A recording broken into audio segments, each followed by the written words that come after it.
welcome to another episode of the Art Patient Project. Thank you for joining me, and in today's video I will be talking about this idea that we catch things through the air through an oxygen rich atmosphere, that we catch things, and knowing that oxygen kills all bacteria anyway, knowing that fact and underlying that science, you know. So many years ago, like everyone, I used to think exactly the same until I started researching, and quickly found out that if we was to catch things, guys, right, if we was to catch things, we wouldn't last, and we wouldn't have been here a very long time, would we? Okay, so this, when it's working right, doesn't catch things. Well, what can we look at as an example of an experiment? Okay, and when Pasteur was coming up with his theory, so we've got to go back to Paris, right, 18th century Paris, and we've got to address Pasteur and what he was up to. Right, well, he was of this notion that germs, for this to be healthy, for our bodies to be healthy, Pasteur thought it had to be sterile. And that's how we come across pasteurisation. Okay? Now, like I say, pasteurisation has its place, right, in modern day society, in a lot of food. Okay? As you know, I don't think that's a good idea, because I myself drink raw milk. In fact, I've had some just a few hours ago. So, this is an ill-conceived idea of bacteria, see, because this is bacteria, and there's lots and lots more bacteria than you're ever told about, see. So you're a walking bag of bacteria. And what does bacteria, when you've got bacteria, you'll always have the viruses. Okay? The viruses are like your DNA. They're special to you. They don't travel, you can't shed them, you know, it's just, you know. Right, so there was a test set up to prove it, and any man who could prove it, and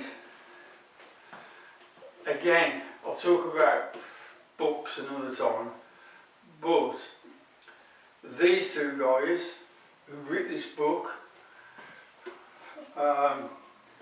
put up £10,000 for this to be proved, and to this day the 4-step process of when you find a virus, you have to isolate it, then you have to reproduce it in a lab, then you have to put it back into somebody, and then you have to see if there's any, and no one has successfully ever done it.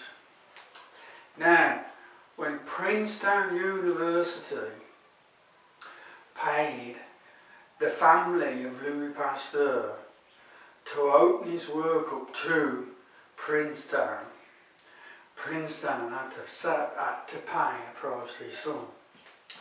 Now, they were willing to pay that to get Pasteur's work. When they opened it up, it was all plagiarism and turned out to be fake, guys. You know, as you know, you've got bacteria, you've got viruses, but they don't go floating through the air. If they did, look, that means God's made a mistake, Dave. Right? Quite simply, it's that simply. That's a mistake, Kate. You know, that is a mistake. and that can't happen. Because of that, Koch's postulates that I just explained to you, that to have a virus you have to isolate it and reproduce it, and you know. Now, like I say, a virus cannot live outside of its host. You being the host, your cells, but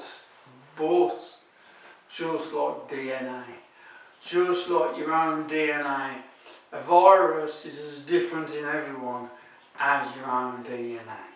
You certainly cannot make up your own science and put this into the public's domain, see, because you've just lied about existing science, see. So you're telling lies on a massive.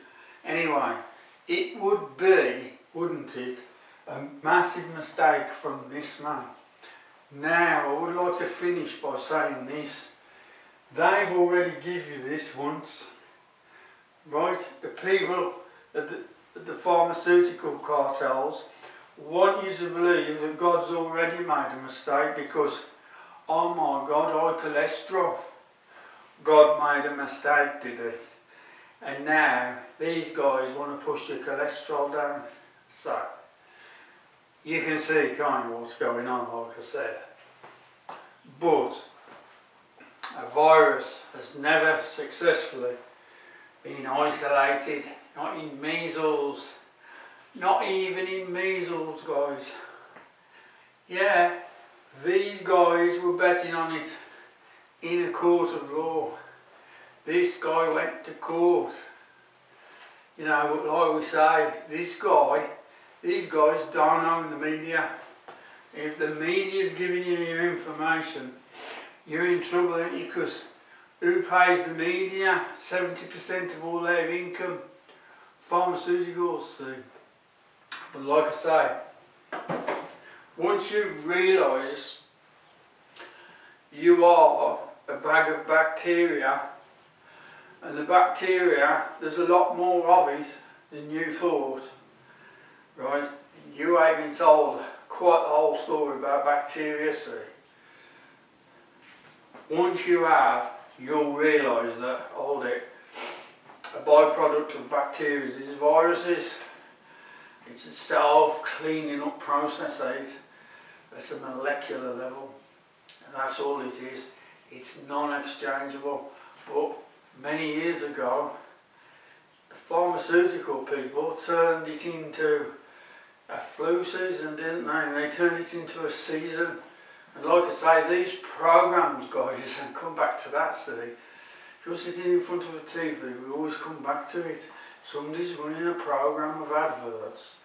You subconsciously absorb it all. You sit there. You're sitting there.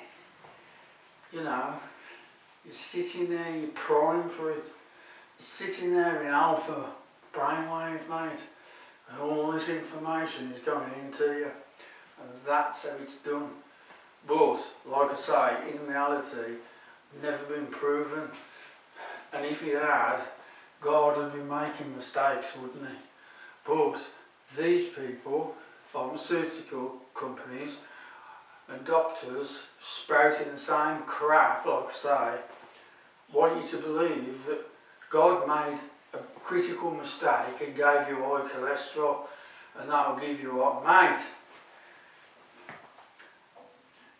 The guy who made this, mate, gave you one hell of a machine, and he didn't make mistakes, mate. He don't make mistakes.